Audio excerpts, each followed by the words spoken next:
There was a perception, I think it still exists, but it was more widespread in the 1970s, that you don't need to do anything for the smart kids, because the smart kids will do fine no matter what you do, and the school doesn't need to focus their resources in that direction. So my parents just wanted to try to start that conversation. Believe it or not, I was shy in 7th grade. So when I came to the Blank Summer Institute, I started evolving into who I am today, and I became goal-oriented.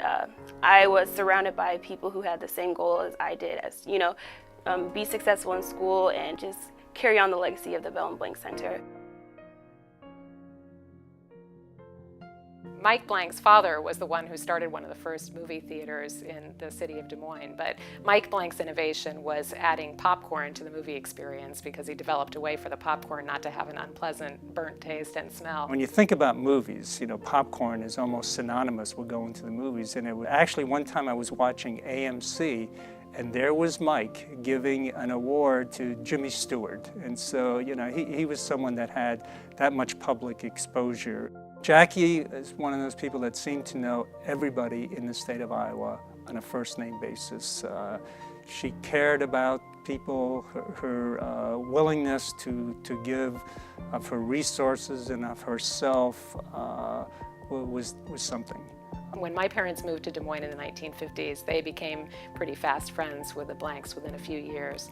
And my mother was no longer teaching after about the mid to late 1950s, but she did continue an interest in education. Mike and Jackie Blank, along with David and Connie Belin, were very, very important philanthropists. And anybody who goes to Des Moines will recognize the Blank name all over the place in the area of Des Moines. But on the gifted and talented education, I think it was that idea that, my parents really saw that as an unmet need. My father had, in the 1960s, had spent a lot of time in Washington, D.C. He had worked as a counsel to the Warren Commission. By the time that work was finished and he was back in Iowa full-time, my mother had been appointed to the Board of Regents, and it was in the late 1970s that interest in gifted education and making something happen in gifted education in Iowa really accelerated. I will never forget, meeting with the Belins and Blanks. It was at Mike's office in Des Moines, and it stands out because we had tuna fish sandwiches, which I love, and so does Mike. And we just sat around, kind of doing two things at once. In one way, getting to know one another and kind of hearing each other out. And then number two, we were talking about the possibility of what could we do in Iowa.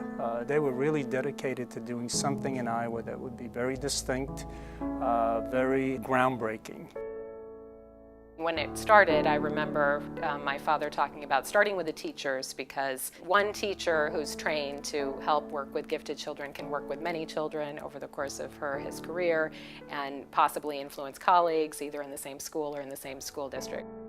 The vision that I have is of these teachers who are so interested in learning about gifted and talented students because they just didn't have any opportunities prior to this fellowship program. And then they got this material and they saw how the material really applied to their classrooms and how they could use it right away. And so my recollection was just of there's so much energy. We've had Korean educators come as a group, and Koreans have such a reputation of providing, they outscore us on international tests, and it's a little bit like, why are you coming to us when you do so well? But one of the main things they were interested in here is creativity.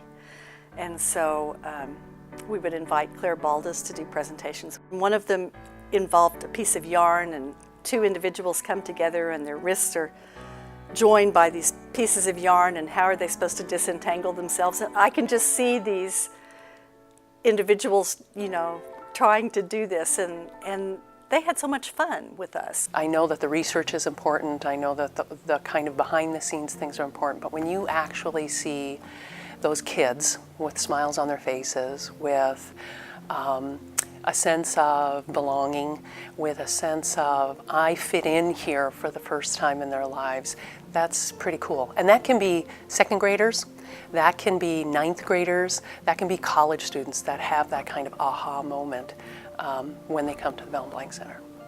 So our student programming began in 1988, and to me it's really great that we actually still have on campus today the same program that was in place in 1988. However, that program has expanded both upward and downward. So we have programming from early elementary grades all the way up through high school. Sometimes these students are incredibly bright but have not had anyone tell them that before because of the challenges that get in their way. I've learned so much from just working with these amazing kids who have these incredible strengths, but also things they struggle with. It helps me put things in perspective in my own life. I started working at the Belin-Blank Center in 1995. I was one of 3 new staff members. At the time I was hired, there were 5, I believe, full-time staff members. I remember we had our staff meetings at a small round table in a conference room. Since that time, we've grown to up to 25 full-time staff members across 2 floors in a brand new building. First time I walked into the center, I was 17 years old, and I actually came here through our NACE program, which allows students to come to college a year early. I came here as a student. I worked as an undergraduate assistant for the Institute for Research and Policy on Acceleration, which deals with academic acceleration or speeding up the pace of students' learning to kind of match what they need. In the past several years, we've been able to engage with artistically talented students through programming, and that's a very unique aspect of our center when you compare it to other traditional gifted education centers. And we wouldn't have been able to offer those arts programs without a generous gift from Mary Bucksbaum-Scanlon. The arts are an important piece to any domain development, whether it's in mathematics, whether it's in engineering, whether it's in science. Creativity is not just inherent to the arts. It's inherent to all areas. When I started in 2006, A Nation Deceived had been out for 2 years, and it was already a big hit in the gifted and talented community. The website has over 4 million hits. A Nation Deceived has been downloaded online several 100,000 times, and we've given out, I believe, more than 50,000 print copies. So it's been a really important publication for the center and for the gifted and talented community.